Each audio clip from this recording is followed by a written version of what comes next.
begins in a small village in India called Badri in the early part of the 19th century. There lived a couple, Ganga Bhavadya and Devagiri Amma.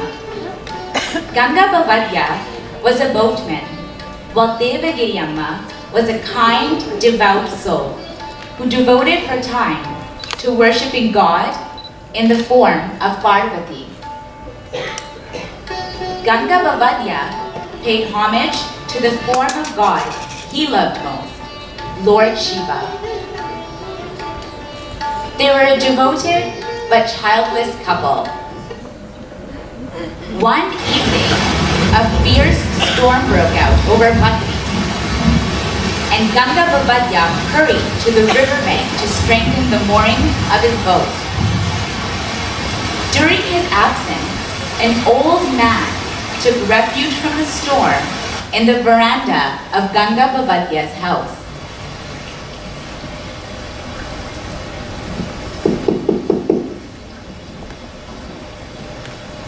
Amma, can you give me some food to eat? I'm very hungry. Of course. Please be in the veranda. Just a second.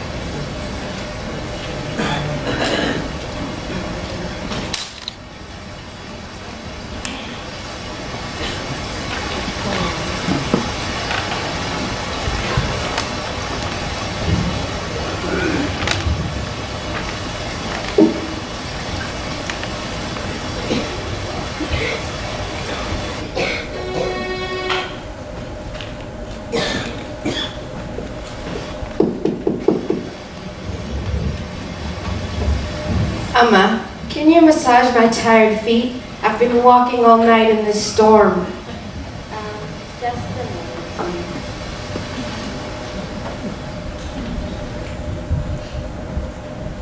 Oh, Mother Bharati, why are you testing me like this? I am alone in this house. What should I do?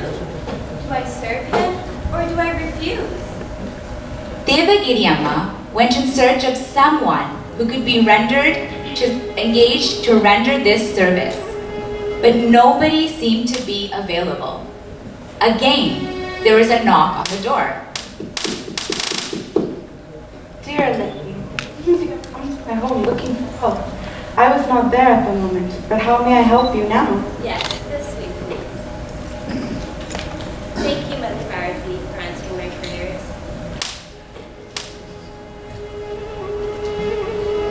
The old man and woman are none other than Lord Shiva and Parvati answering the prayers of Devagiri Amma. Fulfill the cherished desires of this lady. But you are the Supreme One. You fulfill her desires. I came to test her. You came in answer to her prayers. You must bless her.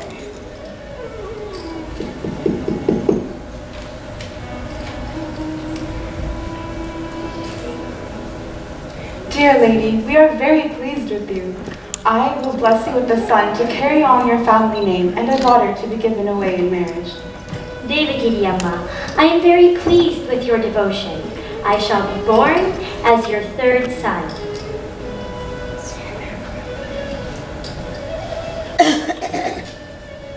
In the morning, Devagiri Amma was eagerly awaiting the return of her husband. She told him the entire story and revealed what both Lord Shiva and Parvati had told her. Devagiri, what is this fanciful tale? Parvati and Parameshwara appearing before you and giving you darshan? It is pure fantasy.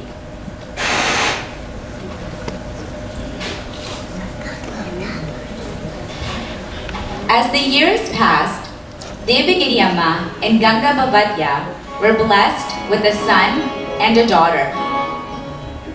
When Devagiri Amma was approaching full term with her third child, Ganga Bhavadya began to lose all interest in his everyday work and domestic life. He had developed an intense yearning to see God in the physical form. Devagiri Amma stated that she had been told by Shiva and Parvati that Shiva himself was due to take birth as her next child. But Ganga Bhavadya was not going to be satisfied with the vision of God through the human body of his son. I want to see the full splendor of divinity without the agency of a human mask. I will not be satisfied with anything but to see God face to face. I must leave for the forest at once. It is by the dictates of Dharma that I must follow you. Let us leave at once.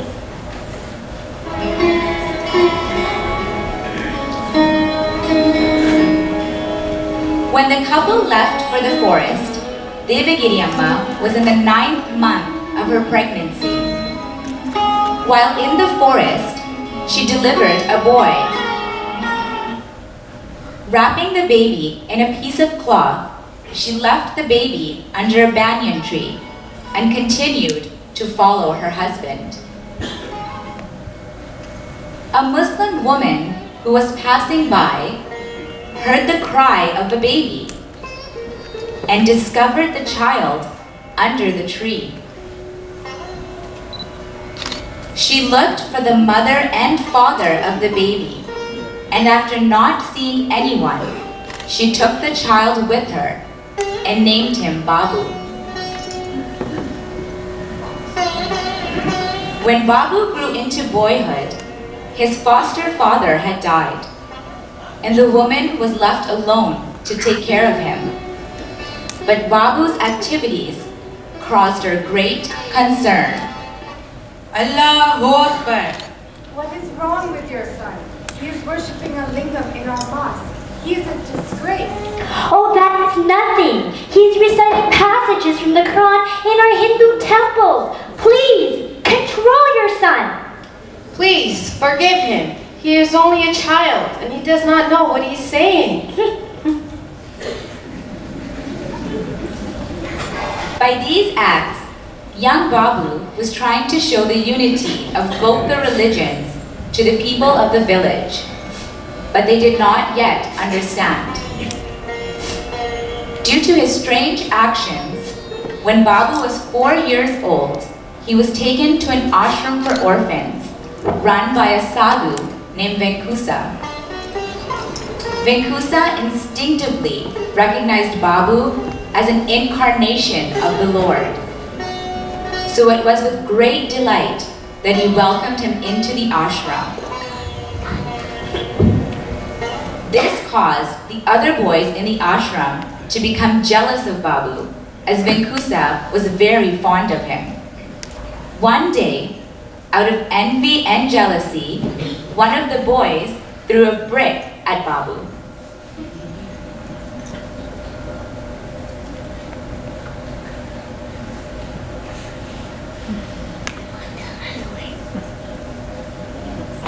Babu, what has happened to you? Who has done this to you? It is okay, Venkusa. Please do not worry about me. Tell me who has done this to you, and I will make sure they are punished. It is okay. Please do not worry about me. Even as a child, Babu showed great compassion towards others and always practiced forgiveness. When Babu left the ashram, he wandered from place to place for 7 years. He finally reached Shirdi in 1858, where he remained for the rest of his life. Babu had now acquired the name of Sai Baba and resided in an old mosque, which he had named Dwarakamai. He performed many miracles, and each had a deep significant meaning and reason.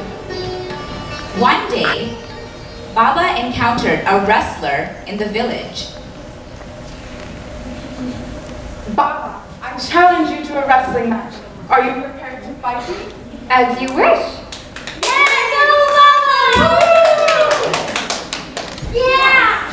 Baba, I challenge you to another match. And if I lose, then I am prepared to take this scarf and I will wear it on my head. And I will walk the rest of my life with my head bent. Are you prepared to fight me now? I am prepared to concede to this victory which you crave. for I do not wish to enter this arena and fight you again. Baba accepted defeat and himself put on the handkerchief. The wrestler began to feel great remorse. Baba, please, take the scarf off your head. Lift your head when you walk. I cannot bear to see you like this anymore. However, Baba continued to wear the head covering and stuck to his word throughout his entire life. He was none other than Satya itself, and he always lived by the truth.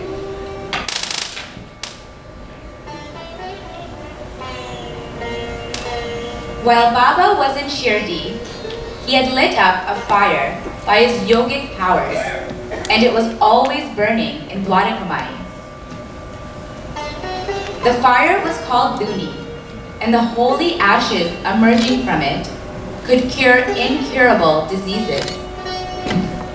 On one occasion, Baba was putting firewood into the Duni when all of a sudden he put his own hand into the fire. Oh, Deva, why have you done such a thing?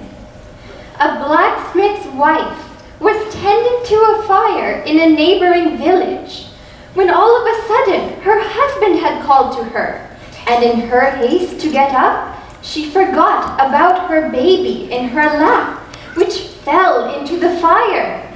I was simply saving the baby.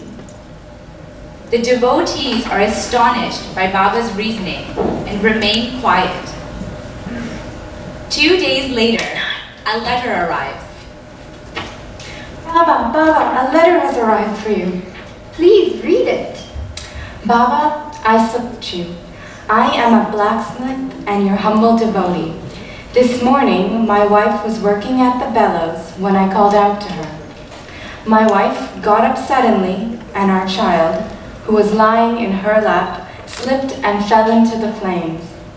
I called to you, and we picked up our child and found him unhurt. Baba, we know that it was by your grace that our child was saved. We thank you. Now we know why you put your hand into the fire that day. Only in your omnipresence could you have known the help was needed so far away.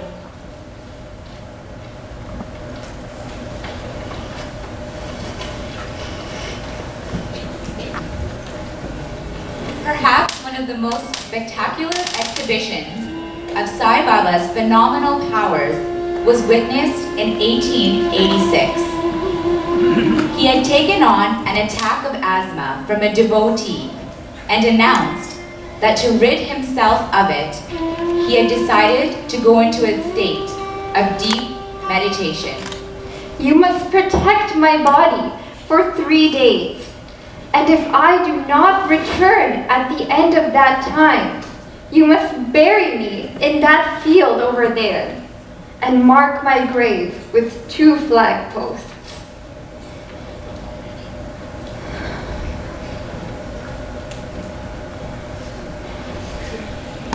We have to hold an inquest. The law states that a dead body must be buried or burned within 24 hours. You cannot keep this body here. I will not let you touch this body. Come back in 3 days.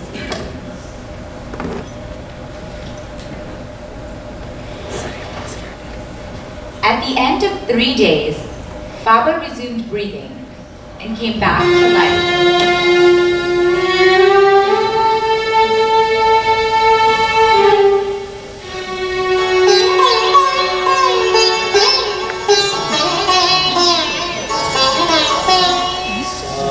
Baba bolo, Sai Baba bolo, Sai Baba bolo, Sai Baba bolo. Sainath महाराज की जय.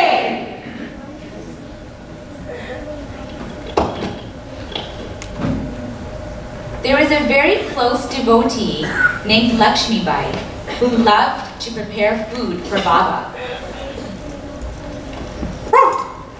Shoo! Shoo, go away. This food is not for you.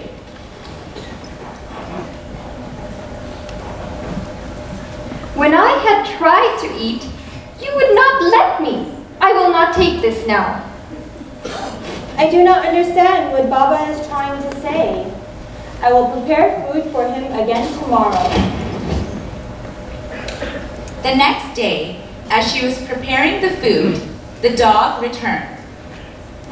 Shoo, shoo.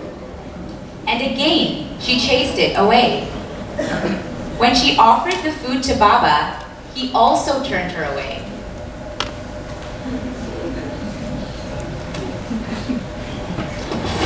This is the third day I am preparing food for Baba.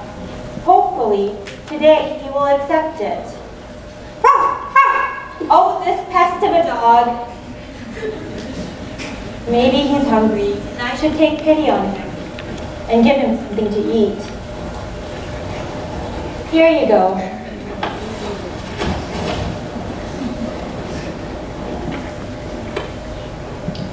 You have already fed me today. I am full now. You must realize that divinity is present in everything, and I am present in all forms. I will remember, Baba. Often, devotees would offer money or donations to Baba. He would receive the money and give it away immediately in their presence to poor or needy villagers. Also, sometimes when Baba asked for money from his devotees, it was not always what it seemed. I was going to offer Swami 100 rupees. But instead of offering so many rupees, I will offer 1 gold coin. That is what I shall do.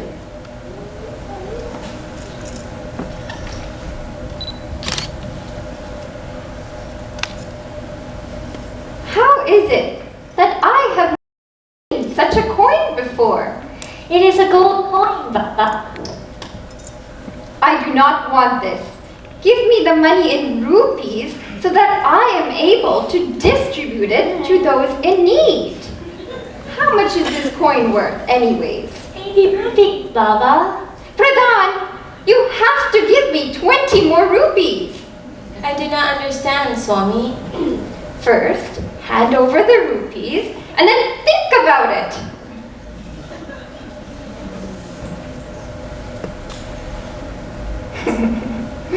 When you left your home today, how much did you intend on offering Swami? You intended to give 100 rupees, but you only gave me 80. I was entitled to ask for 20 more.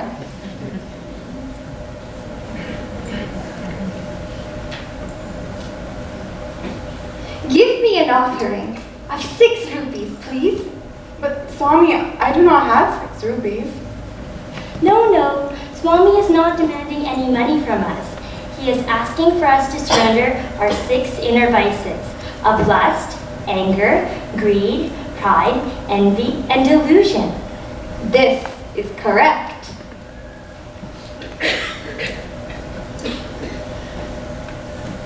Shirdi Baba taught the unity of all religions by sometimes appearing in various forms of God which were dear to his devotees. He would appear as Ram or Krishna or a particular guru that a devotee worshipped. Baba, I wish to Pandharpur to see Vittal. Please give me permission to leave Shirdi. Why do you want to go, Ganu? I really wish to see Vittal, Baba. Why leave Shirdi and go so far? For you, Shirdi itself is Pandharpur. I wish I will remain here. The devotee had full faith in Baba and decided to remain in Shirdi. With that thought in mind, he looked up and Baba appeared to him in the form of Vittal. Oh, you have blessed me with your form.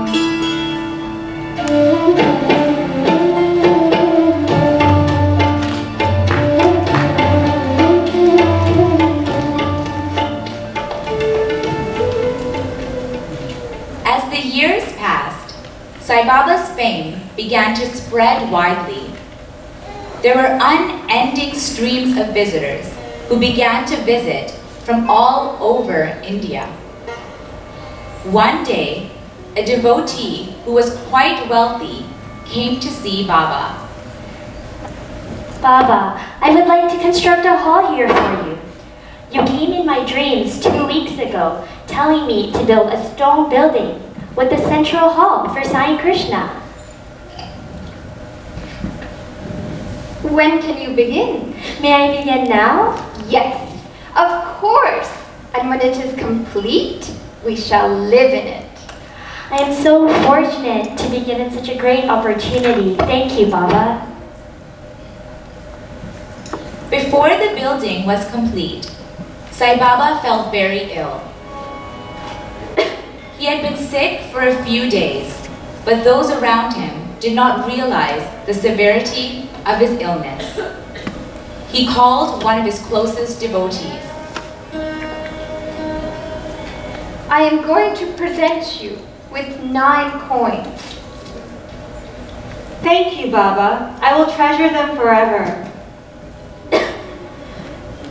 You must realize that each of these 9 coins has a very special meaning. Each coin represents the 9 forms of devotion that we must practice. What are the 9 forms of devotion? Shravana, hearing, kirtana, praying, smarana, remembering, padasevana, resorting to the feet, archana, worship, namaskara, bowing, dasya, service, shakyatra, friendship, atma nivedana, surrender of the self.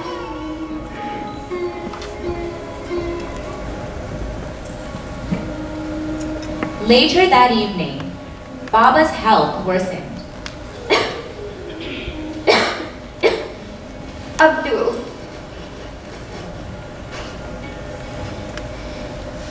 I shall appear again and give all of you darshan. When will that be, Baba? It will be after 8 years. In what next I will give darshan in the name of Satya for upholding truth. Please don't leave us, Swami. I will never leave you. I am everywhere and formless. What will we do without you? Gain and loss, birth and death are in the hands of God. Have faith and patience. I will always be with you wherever you are. I am in everything and beyond. I fill all space. I love my devotees very much. On October 18, in 1918, Shirdi Sai Baba attained Samadhi. He was buried in the newly completed building. Shirdi Sai Baba had no love for perishable things, and his sole concern was self-realization. He taught a moral code of love, forgiveness, charity, inner peace, and devotion to God. He gave no distinction based on religion or caste. His religion is common to people of all faiths. This is the creed for all mankind.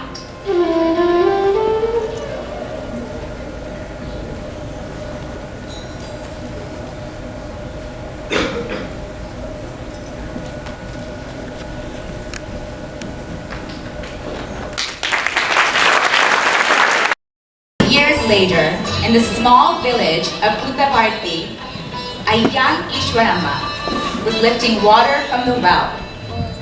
She looked up to see a beautiful ball of bluish, sparkling light rolling down from the sky. This ball of blue, beautiful light entered her, and soon after, on November 23rd, 1926, our beloved Bhagavan entered the world in his physical form. Swami, we are grateful to have you as our guiding light, and we love you unconditionally. Happy birthday, dear Lord. Let the light that you have lit within our hearts burn brighter with love for you every moment.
झूला